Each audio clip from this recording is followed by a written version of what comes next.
Oh, it's me, Flamingo Writer, here once again for, well, I say one last time, but this is actually the last show for the month.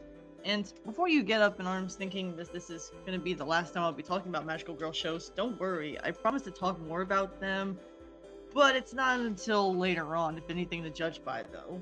But sometimes I kind of ask myself, what would happen if there were magical boys involved? Now I know what you're thinking. That sounds ludicrous, Flamingo. Everybody knows that sounds enough. Magical boys don't even do so already, though. I hear some people say that it shows like Yu-Gi-Oh! Or hell, anything from the Shonen series. I say JoJo's Bizarre Adventure, my current favorite Shonen series.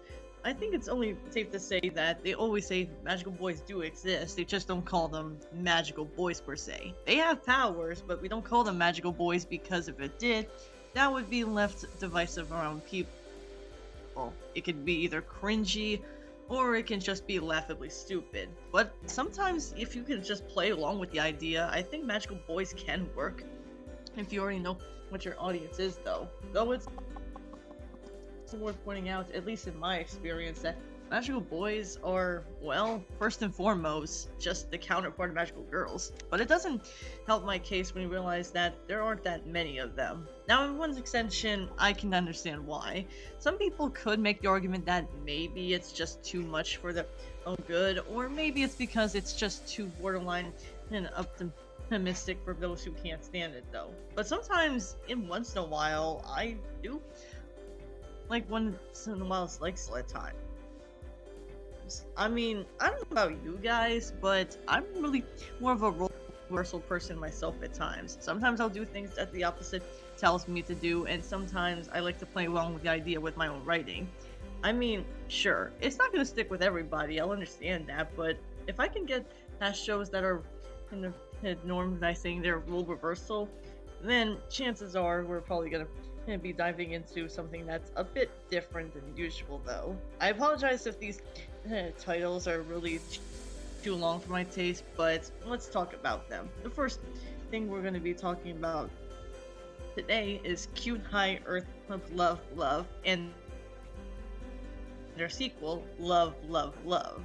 I tell you, that's a long ass title, but really, I'm doing those two seasons first, and then after that, I'll get into the other series that actually does happen in the same season, in the same sense of a happy kiss. Now, I myself don't know about you guys, but when I was researching to find if there's any magical boy shows, this one kept popping up on YouTube all the time, though. Now, at first glance, I thought it was more like a fan project, but honestly, from what I can tell, this was actually pretty real. The series itself had a lot of things going for it as is, though, but honestly, this isn't like your magical boys that you think that, oh, they're just actual magical boys. It is sort of like that, but we'll get to that when we get to it later. The sequel series, however, even though it's still in the same show, is called Cute High Earth Defense Love Club Kiss. Yeah, I'm sorry if I can't really say these titles long enough than I can, but how the hell am I supposed to say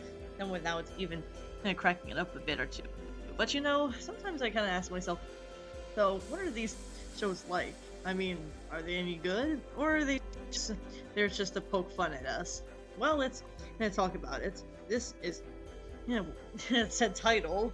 Yeah, I'm gonna just say, so this is one of those titles, and we'll look at from there. Now, the series itself is not your average series at that, though. See, the series itself focuses around 5 ordinary high school boys who happen to be part of, who happen to be chosen to be magical bat lovers when some kind of wombat appears, though, at the hot tub with 2 of the boys. And here we get to see more of something around here, though. The series itself did come around 2015, so I'm just gonna leave it at that when it comes to that. There have been other stuff that goes around this year's school. See, this wombat-like creature came from a plant, and that's rather unspeakable to say, though. Unfortunately, though, this doesn't mean that the boys aren't really happy of when it comes to that, though. See, these boys are pretty reluctant themselves, except for one of the boys who happen to find themselves pretty much guaranteed to do so in the situation.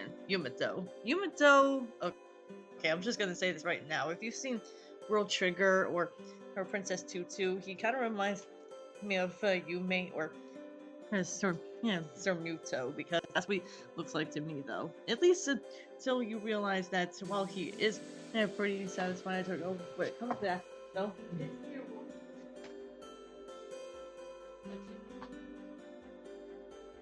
See himself, though, that it's really here where we get to see a little more for it for what it's worth, though. See, in reality, though, these boys don't really have the courage to do whatever it takes, though. Unfortunately, their troubles are not over until we realize that there are three main guys who actually do whatever they can to take over the school. Unfortunately, taking over the school is pretty much what it is, though, but I would say they would take over the world, but that's not what that's into it, though. The other boys that join Yamato are N, a sloth-like character who is really laid back, but still manages to do pretty well and for his own good, though, despite that he's always currently sleeping or anything like that, though. And there's also she. Yeah, I apologize if I'm not good with Japanese names, but I really don't know how to say these names. Anyways, she is the one with the glasses, and he's more of the level-headed one of the group instead.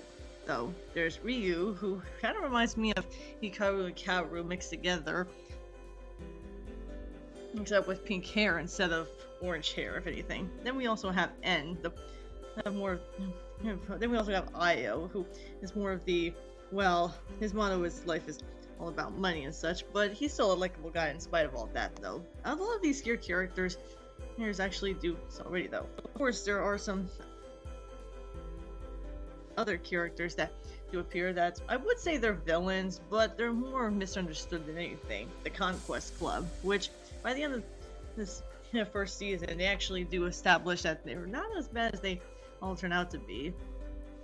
And Shiro, who happens to be Asashi's old childhood friend, oh yeah, the one who actually does seem like he's in the same class as Io and Ryu, and as well as Iboshi, who happens to be really rustling the leaves all the time when it comes to that, though. There are also some the green like hedgehog character, but at the end of his sentence he always goes dar or something like that. Funny, I didn't think you would have someone that's your darling, but okay. Yeah, I think what really gets me about this series is that it's not supposed to be taken seriously. See, in this time though, you would think that this show, despite it's like a shonen anime, but from what I've heard though, this was more directed at magical girl fans than anything, so I'm guessing it's more for a more female otaku audience. But I can't think what would happen if the queer text itself was more played around male characters. If you are queer, there's nothing wrong with that. But to me, I feel like what's really got to me about this year's show is that it's not the queerness that gets to it, although that's sort of there. No, what really gets to me about this show is that, in retrospect of it is, though, it's meant to be a parody. Yeah, this is one case where I have to say something here and now. If you're not into parodies, then I can kind of see why this wouldn't stick with you, though. I mean, I myself, okay, I'm just gonna say this right here and now. Parodies can be one of two things for me. If they work pretty well, I'll gladly enjoy it and work pretty well. Shows like Duck Dodgers have done parodies, but that's like comparing a Cartoon Network show to an anime that have no connection whatsoever. Then again, I did watch some anime on that network, so there you have it, though.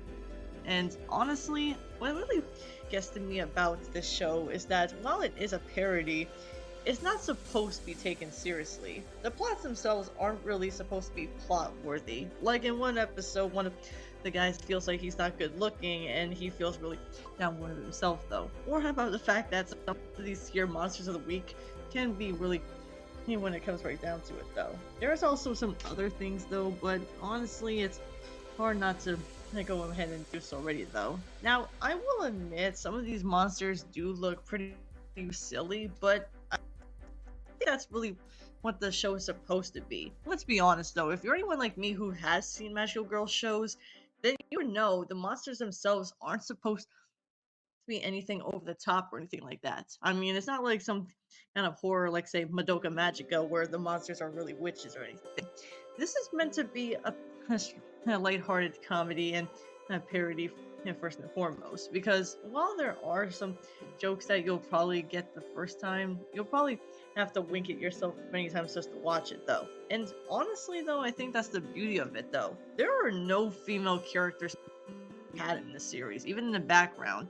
So yeah, this is almost like Love Live, if anything. Where Love Live has mostly female characters and no male characters. This one, however, this is mostly just male characters and no female characters. Now, maybe it's just me, but I find it kind of strange how anime is able to do that though. I don't think I've ever seen the show do that. That's before then, but hey, I fear that more male fans are more of the idol fan base, while the girls are more of the magical girl fan base, but hey, that's what it is though, I guess. I guess what I'm trying to say is that it's really hit on the nose when you realize that the jokes themselves, despite them being, well, whatever they could though, most of these monsters only turn into monsters to foreshadow what kind of monster they become though. They're usually called the loveless foreshadow what kind it is though, but the monsters themselves are really turned by the humans whenever they have some negative feelings though. So whenever they have a negative trait, they usually turn into that monster. Though into itself though. Some of these monsters do look creative, but I think the one that really stood out to me was one is about how they age differently though. Yeah, one of the male villains, the male characters here, I'm not gonna say who though, but for some reason he doesn't like it how much he's aging. No, I mean, let's be honest, if you're anyone that's in her 20s like I am, then yeah, you would already know that really sucks when you have to age more. Then I'm not saying that this is a bad idea, but like I said before, it's not supposed to be taken seriously. Magic Boys, especially in the first 2 seasons of this here crew, we actually do see that they managed to warm up more as the show progresses though. I mean, it's clear to me that this show is more made for magical girl fans involved, but I can kind of see why even in the same fan base they wouldn't like it as such. Basically, I like to call it Ouran High School Host Club if it crossed over with Sailor Moon. Then again, I did see an AMV about the original Sailor Moon dub for the song, but honestly though, I can't really say too much about it though. One thing that really does get to me about this year's show is that while it does like they have a lot of things going for it as is, there's so much to be had here. Of course, there are some things that a lot of people could make the argument of, because let's be honest though, I think most of us would realize that, again, we're not supposed to be taking this seriously. But if you're anyone like me who actually wants to see a Magical Boys show, then you can't go wrong with this one. It is though. Too bad a lot of people thought this was the only one that had one season. Yeah, I thought at first there was just one season of this show, which has 12 episodes, but no, this actually has 36 in total, all of which have 12 episodes consisting of it though. Now I will stress enough though, it's not anything I call too bad though, but the first 2 seasons we do stay with the same group. And I think it's only fitting if I say this right here and now. Unlike other Magical Boy though I've seen on this year's series, I think these may be the ones that may have started it all though. There is other shows that have Magical Boys, but I can only think of a few at the top of my head. This one, Maru, Magical Ore, and well, there are others, but if I said everything, we'd be here all day. The second season, however, while it does seem like things are going back to normal, sort of, I thought at first when watching the second season, I'm gonna be honest with you, watching the second season took a long time for me to watch. And I know what you're thinking, it has 12 episodes in each season. I don't see a problem with that, Flamingo. Well, honestly, it's a problem with me because last year I was trying to watch this show during around May, and obviously I didn't finish it around that time era. It's not that I didn't want to watch this show anymore, but from what I can tell though, this first season took a while to get to though. I had to restart it from January this year and just work up my way from there though. But it's also worth pointing out that around this time era, I think what even gets me about this show is how much this show really gets to me though. I mean, these show, no, the show does show these magical boys, and you're not supposed to take them as much as you can though. I think it also speaks volumes of what you are like though. Maybe it's just me because I'm actually watching JoJo right now, but I think what really gets to me is also the gay vibes here. Now, I'm not saying that the characters are gay necessarily, but it does show some signs of having that queer male subtext, though. Now, I'm not saying that you can't do this, but sometimes even that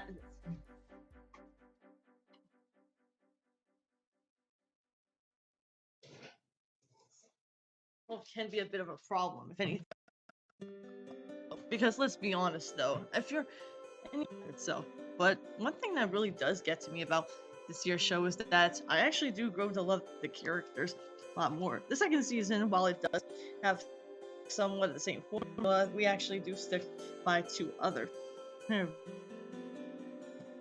villains. That's your show, and yeah, the two twins themselves, or as I like to call them, Hikaru and Kaoru from Oron, if they were made to be evil. They're both always together, they're always speaking in union with each other, but other times the threats themselves are kind of the same as what you expect. Whatever negative feeling the boys have, more specifically the male students of the school, it's worth pointing out they do so already, though. I will admit there are times where they will hint that there are girls, but like I said, there are no girls in this show. Not entirely. So if you're anyone like me, you would think that this would make the show really bad for its own good to not have female characters, but I really don't mind not having female characters in the show. Yeah, call me crazy, but I really like it when a show mostly has just whatever gender they have just with that specific gender. I know it's not going to appeal to everybody, let's be honest though. This show can be a bit quirky at times though. I like the fact how sometimes even the characters themselves think it's all over, but then they realize that the Wombat says, oh, in season 2 you get an upgrade. Which is hilarious because if you know, in second seasons of Magical Girl shows, if they ever get a second season, they usually upgrade their Magical Girl powers. And speaking of their items though, let's talk about that. There's these things called love bracelets, and honestly though, they usually have to kiss them in order to transform. I always find this funny for me because honestly though, while it is pretty ridiculous, it's ridiculous in a funny way that I never expect myself watching all the time though. Of course, the other mascot for the boys specifically, they're really just the flying squirrel at the dacha.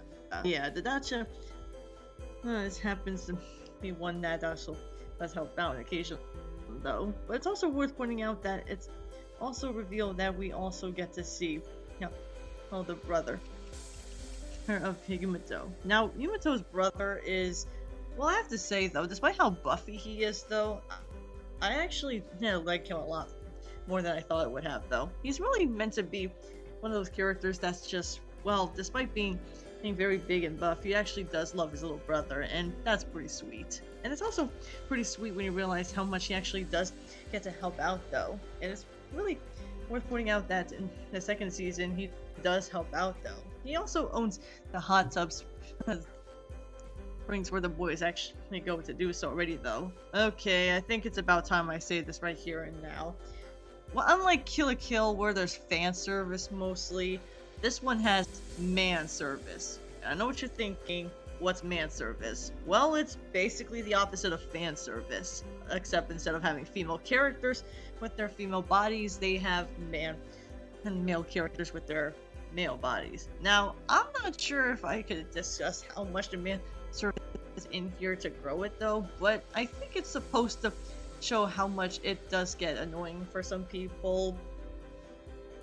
But it's really annoying to me how they say fan service is more annoying than man service. Maybe it's just me, but I don't really mind the man service. I watch JoJo, so I can't really say that really bothers me. Hell, I still don't think some of these male characters, while still teenagers, are in high school at the very least. But it's also worth pointing out that we do get a lot of what comes into that, though. So I can't really be grudging anyone like that though. And I'd be hit or miss if I didn't say this though, but I really do love what they do with these here characters. Like, you could make the argument that the show itself doesn't have a lot of things going for it as is, but I like to think that you can still make them work in its own right though. Of course, I'm not completely done yet. That was only the first 2 seasons, and as you may have noticed, I've been talking mostly about the first few boys that we actually do get across on that. Now, the first few boys, I have to say, did go attack. I actually don't mind this though. One thing that I don't mind though is how they actually won change. I think they could have at least made it into something like, say, what happens if there were more groups of boys. We do get that group of boys and the same amount, different mascots, and different set of villains. Just saying. Yeah, I think it's about time we talk about the second set of boys. And in this case, it's called Happy Kiss. And I'm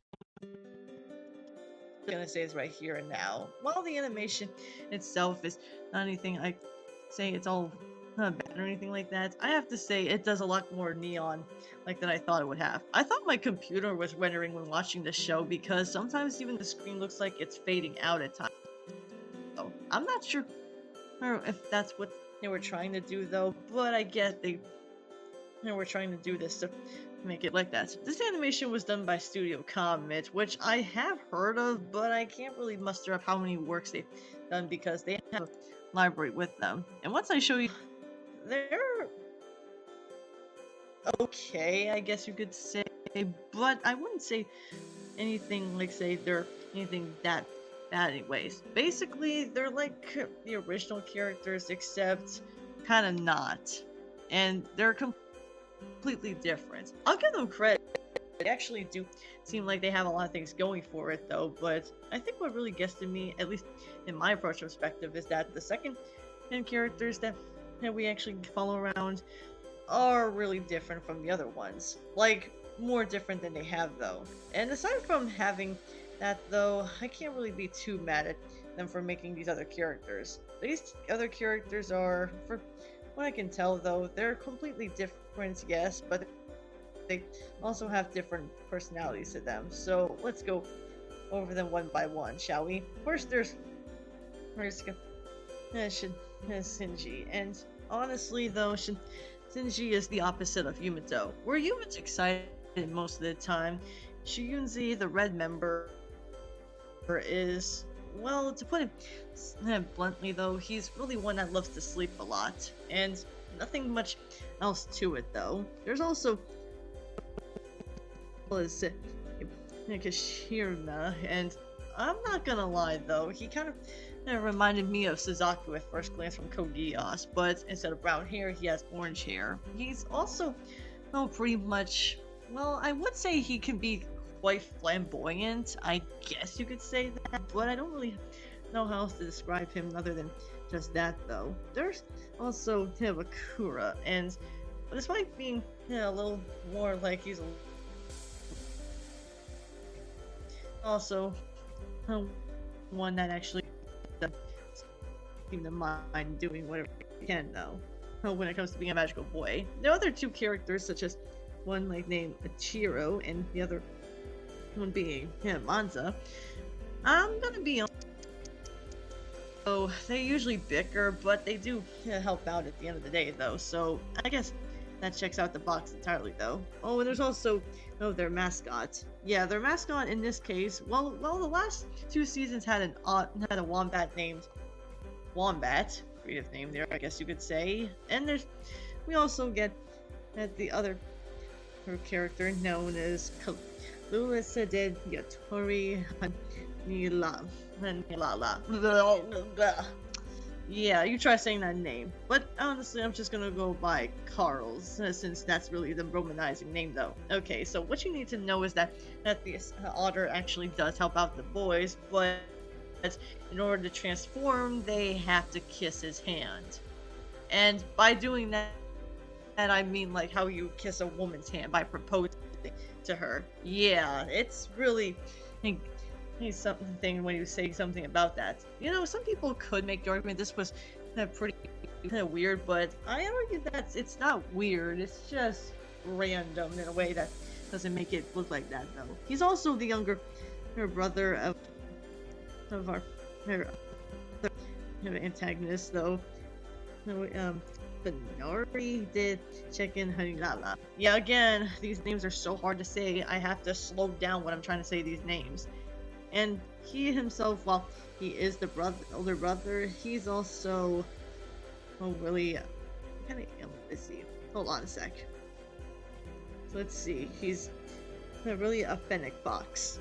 Okay then. Yeah, though I've never heard of a fennec fox, but he's also very blue colored in ways. And there's also some other characters that to sort out as villains, but unlike the other mascot, these two other creatures unlike the other mascots, these two creatures can actually, for the most part, can turn into humans though, except only when they want to though. Now at first glance when watching like say the villains, I thought at first they're really meant to be female characters, but like I said, there are no female characters to be had here. But in case you're wondering, Happy Kiss takes place 10 years after the first two seasons have. Now, I'm not sure how many people find that a good thing or a bad thing, but I actually don't mind time skips. I've seen plenty of other anime that have time skips and some other shows, so I'm not gonna judge you for that though. One thing I can judge though about these characters is that, well, they do. They're both the allies and the heroes. While I admit, yes, they do have those you can make fun of them, at least they actually had more dynamic to them. These characters...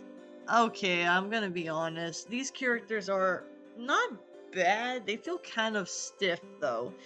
Like, in other words, they're just not as... I mean, it says a lot when you realize that the first set of characters actually had a lot of things going for it as is. This one, however, I feel like the more I watch this, though, the less I feel interested about these characters. Now, I'm not saying that they're bad characters, but I feel like there's not much to them other than their first trait I just said, though. Like, whenever there's a lot of things going for it, they'll work together, but by the end of the day, they'll just go back to square one, like the same trait, though. You know, at least with the other two, at least they actually had some bit of character development, but here, it's more... I just didn't know what to do with these characters. And I don't want to be so harsh on them because I do like what they want to do with these here, but I'm guessing this is one of the reasons why Magical Boy shows haven't been made a lot lately, though. You know, maybe that's one of the reasons why Magical Boys don't exist all the time, though.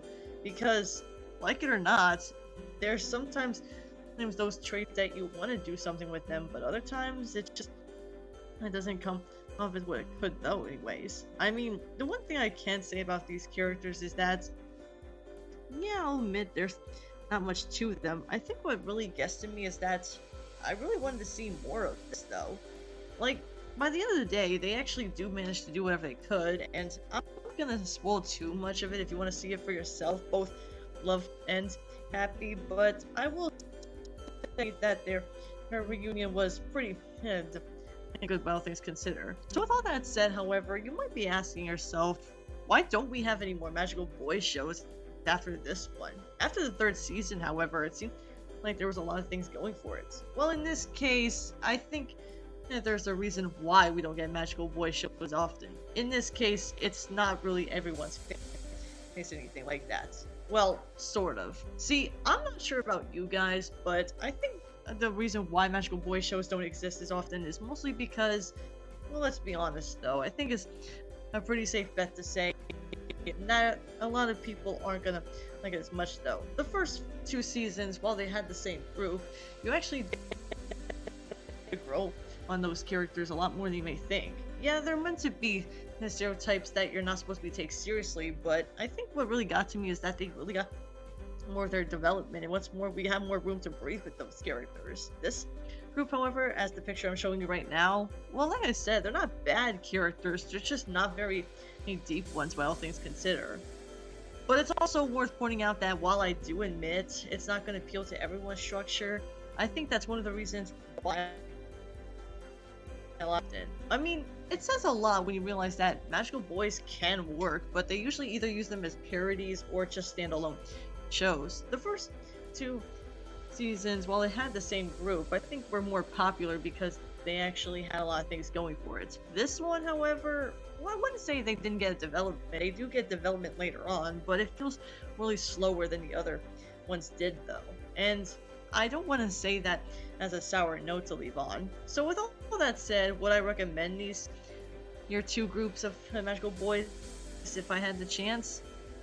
I'd say yes, but also no. Some people like Star Versus beforehand, it's really divisive depending on how you look at it. I mean, magical boys can work. I mean, hell, in my writing, well, so writing this though, I want to do most of my writing with the two magical boys I have in my group. But I get why some people wouldn't like them as much as they thought would have, though. I guess what I'm trying to say is that if you're anyone who's into shonen or anything like that, I highly doubt this was going to stick with you.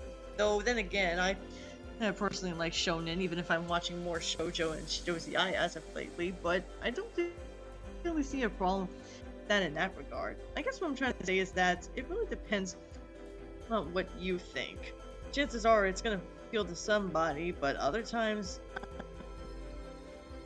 much of what it could, though. Yeah, with all the flaws that I've mentioned last season, I'm not gonna lie, it's not the worst season. It's definitely really got a lot of key points. The animation, while more beautiful than duller, I will say that it does look pretty good, though. Having no characters in your series can work if you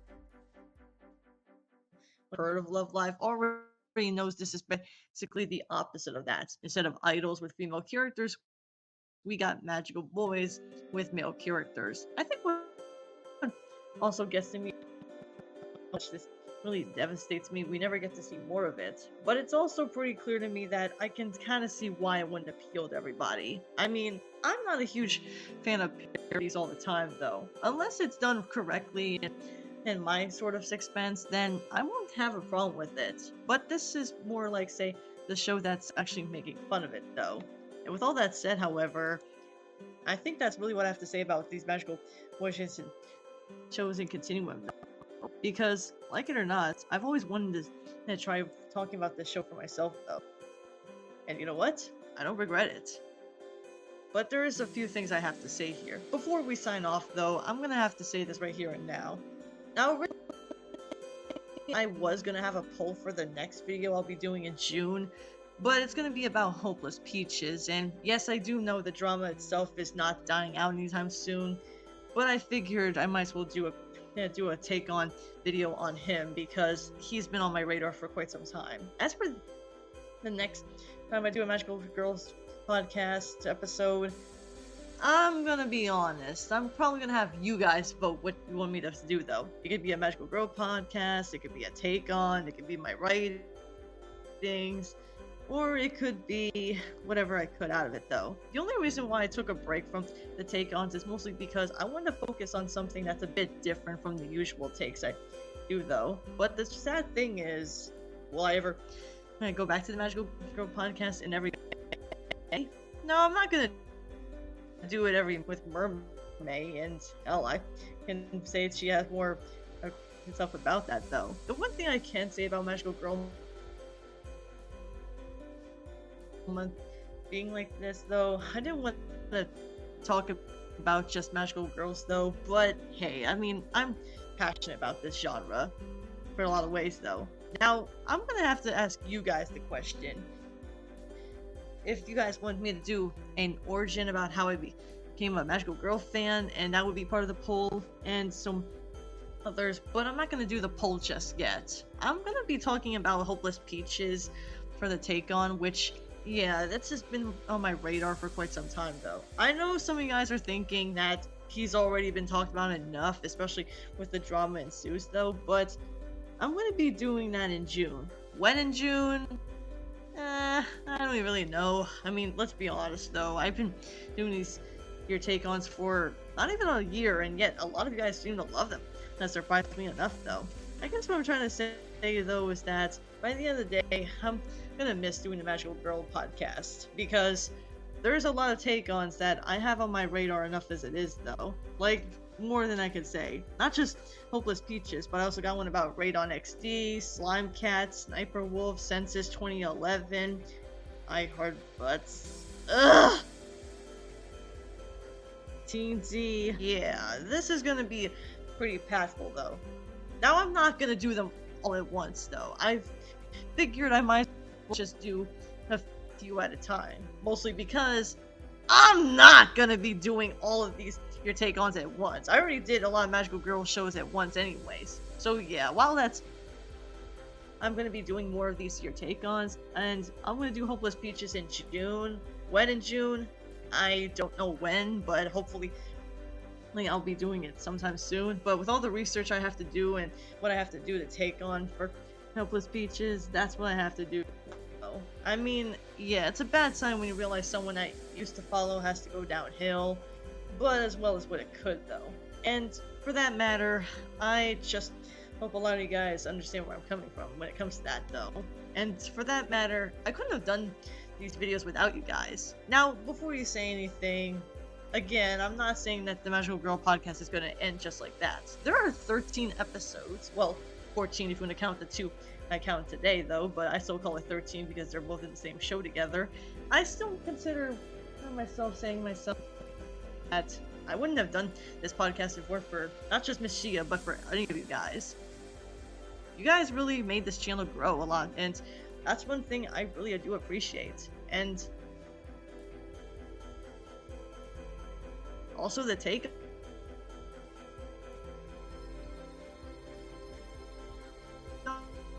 ones. Do I even need to